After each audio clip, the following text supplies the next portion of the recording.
Hi, this is Lorenzo. And this is Natalia. Welcome to the podcast Canadian Citizenship by North York Community House. This is the space where our volunteers will read articles about some of the topics you may encounter on the test.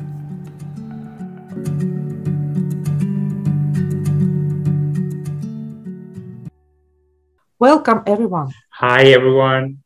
In this episode, we are going to talk about the Vikings. Okay, so that's something interesting, Natalia. Yes, and maybe some new facts we will find out after this episode. So let's start. Okay, let's listen to our volunteer.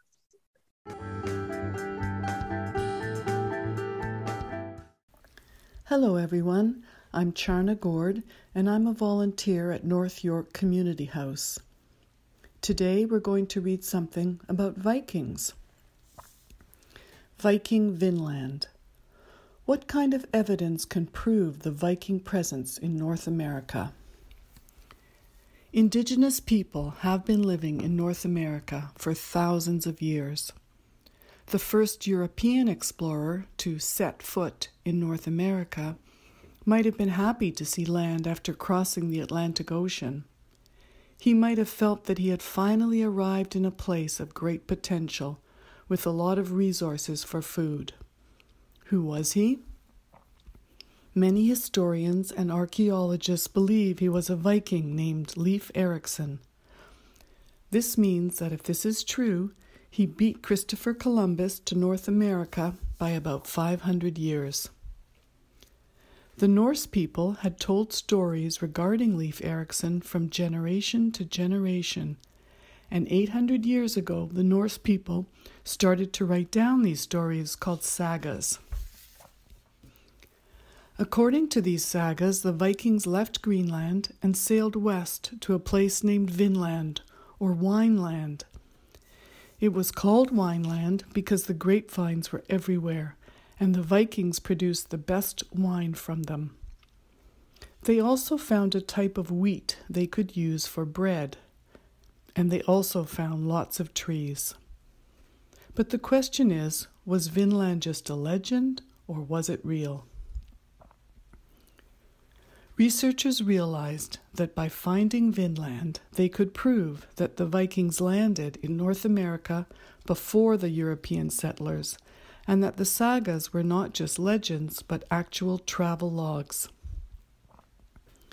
In the 1960s, explorer Helga Ingstad found the remains of the settlement on the tip of Newfoundland's northern peninsula, L'Anse-aux-Meadows.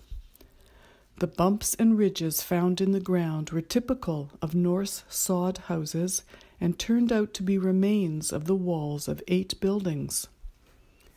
Archaeologists found pieces of wood, iron nails, and pottery that they were able to carbon date to the 11th century, hundreds of years before Christopher Columbus began his explorations.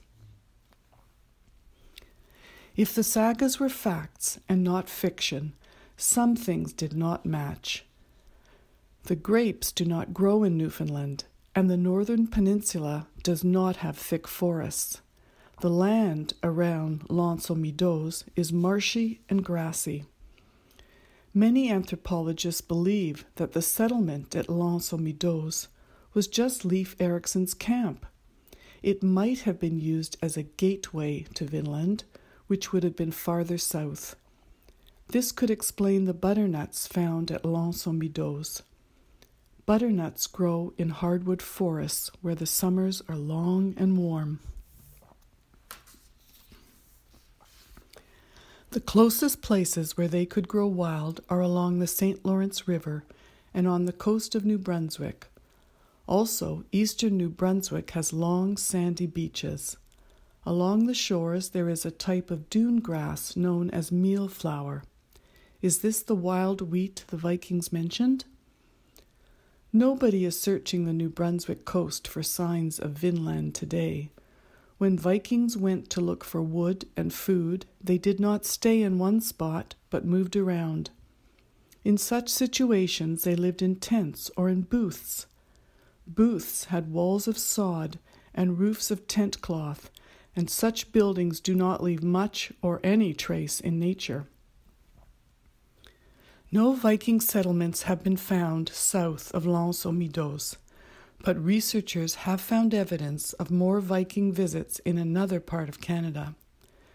200 kilometers south of Iqaluit on Baffin Island, the remains of a 700-year-old Norse shelter can be found. Archaeologists have also found Norse-style spun yarn, decorated wood items, stones used for sharpening knives and axes, and even a whalebone spade. Researchers are still looking for evidence that Vikings traveled farther down the east coast to New England and beyond. Vikings were important traders in their time, exchanging goods all the way from the North Sea to the Mediterranean Sea. If the Vikings were exploring the east coast of North America, scientists would expect to find more Norse items that were traded with the indigenous peoples who lived along the coast.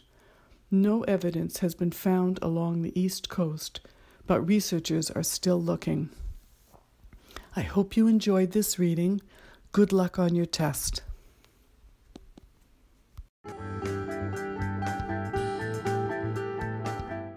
Wow, Natalia, that was an interesting article. And did you know that the first Europeans that reached the continent were the Vikings? Yes, it's really the fact.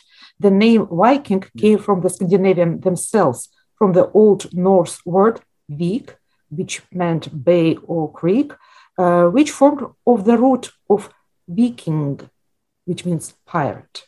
Oh, wow. I didn't know that. So you always learn something new. Okay, so let's take a look at some of the words that we heard. Natalia, would you like to start? Yes, so the first expression, the phrase that maybe can take our attention is to set foot. It means to set foot somewhere.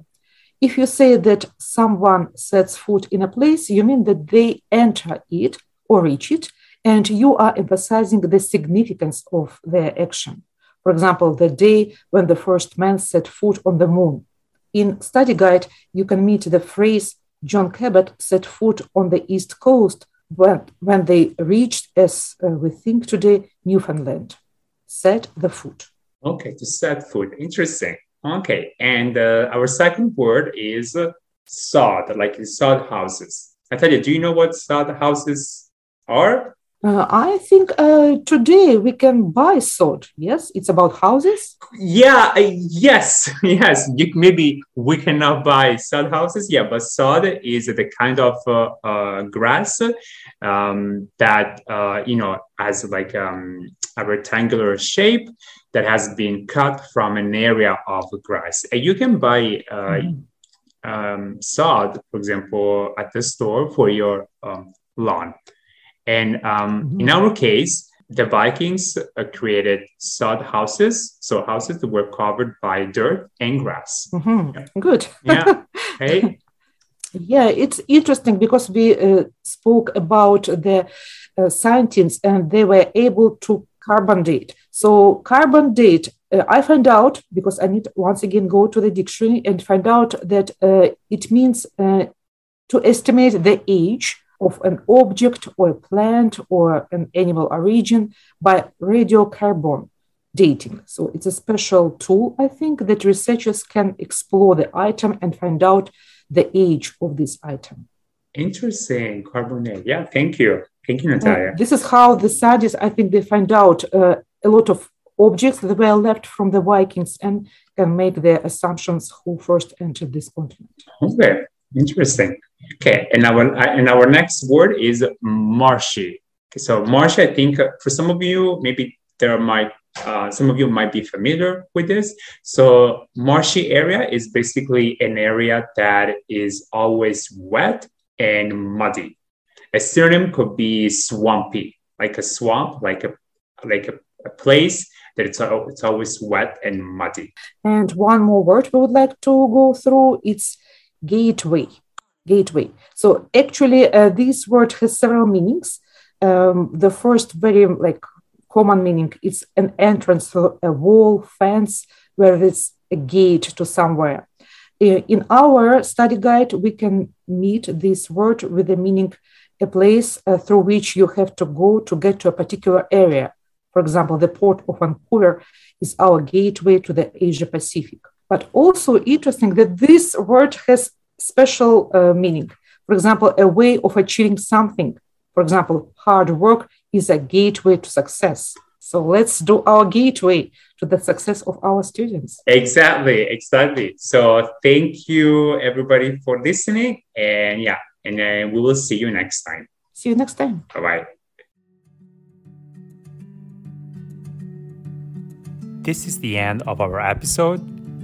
Make sure to check out our Facebook page, Citizenship Test Preparation North York Community House, where you can find more information about our free preparation courses. You can also visit our website, nych.ca, nych.ca, where you will find all the information and updates about our programs. You can also find us on Instagram @nichonline, LinkedIn, and Twitter.